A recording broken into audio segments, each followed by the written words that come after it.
الآن سوف نبحث عن الحشرة المضيئة. ها هي الحشرة المضيئة. إنها عبارة عن دودة مضيئة. يا سلام، انظروا إليها الآن.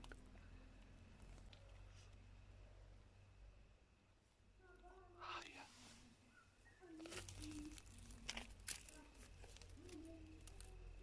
ربما تكون ميتة، لأن النمل قد تجمع حولها. إنها دودة. نعم.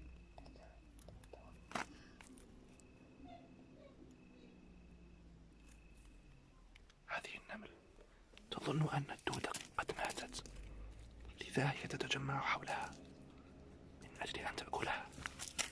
لكن بحسب الضوء أظن أن الدودة على قيد الحياة.